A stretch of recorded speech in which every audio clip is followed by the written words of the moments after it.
SLBC సొరంగం ఘటనలో రెండో మృతదేహాన్ని వెలికితీశారు రెస్క్యూ సిబ్బంది. మృతుడు యూపీకే చెందిన ప్రాజెక్ట్ ఇంజనీర్ మనోజ్ గా గుర్తించారు. మృతుడి కుటుంబానికి 25 లక్షల చెక్కును అందిస్తామన్నారు అధికారులు. మరో 6 డెడ్ బాడీస్ కోసం నాన్ స్టాప్ గా రెస్క్యూ కంటిన్యూ అవుతోంది.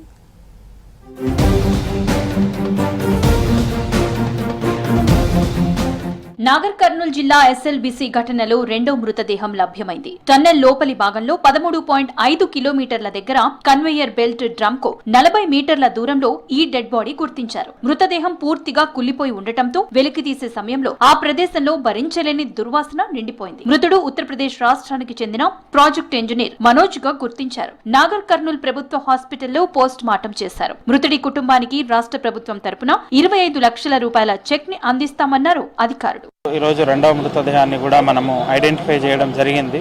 సో ఆయనని ఒక ప్రాజెక్ట్ ఇంజనీర్గా మనోజ్ కుమార్గా చెప్పడం జరుగుతుంది. బట్ ఇక్కడ నుంచి మళ్ళీ గవర్నమెంట్ జనరల్ హాస్పిటల్ నాగర్ కర్నూల్కి వెళ్ళి అక్కడ టోటల్గా క్లీన్ చేసి పోస్ట్ మార్టం చేసి అఫీషియల్గా కూడా ఇన్ఫార్మ్ చేయడం జరుగుతుంది.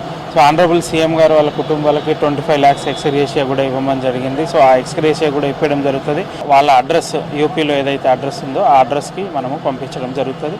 ఫర్దర్గా కూడా మిగతా అందరు దొరికేంత వరకు రెస్క్యూ ఆపరేషన్ కంప్లీట్ చేయాలని నిన్న హానరబుల్ సీఎం గారు మీటింగ్ తీసుకొని కూడా ఇన్స్ట్రక్ట్ చేయడం జరిగింది. మార్చి 9న పంజాబ్ రాష్ట్రానికి చెందిన గురుప్రీత్ సింగ్ మృతదేహం లభ్యమైంది. ఇక ఇప్పటి వరకు ప్రమాదంలో మృతి చెందిన 2 డెడ్ బాడీలు బయటకు తీశారు. ఈ ప్రమాదంలో మొత్తం 8 మంది కార్మికులు గల్లంతు కాగా ఇప్పటికీ 2 మృతదేహాలు మాత్రమే లభ్యమయ్యాయి. మరో 6 కోసం సహాయక చర్యలు కొనసాగుతున్నాయి. ఇక ప్రాజెక్ట్ ఇంజనీర్ మనోజ్ మృతదేహం లభ్యం కావడంతో ఆయనతో కలిసి పనిచేసిన సిబ్బంది విచారంలో మునిగిపోయారు. ఆయనతో ఈ ప్రాజెక్టులో 15 ఏళ్లుగా కలిసి పనిచేశామని చెప్తున్నారు.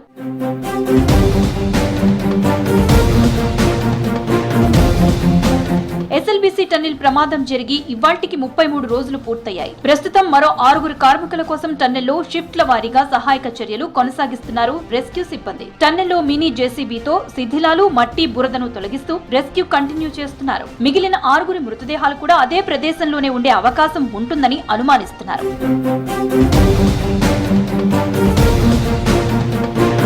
మిగిలిన వారి జాడ కనిపించకపోవడంతో బాధిత కుటుంబాలు ఆందోళన చెందుతున్నాయి. కనీసం డెడ్ బాడీలైనా దొరుకుతాయో లేదోనని ఆందోళన చెందుతున్నారు. మరోవైపు ప్రభుత్వం కూడా రెస్క్యూ ఆపకుండా నాన్ స్టాప్ గా కొనసాగిస్తూనే ఉంది. సీఎం రేవంత్, మంత్రులు ఎప్పటికప్పుడు సమీక్షలు చేస్తూనే ఉన్నారు.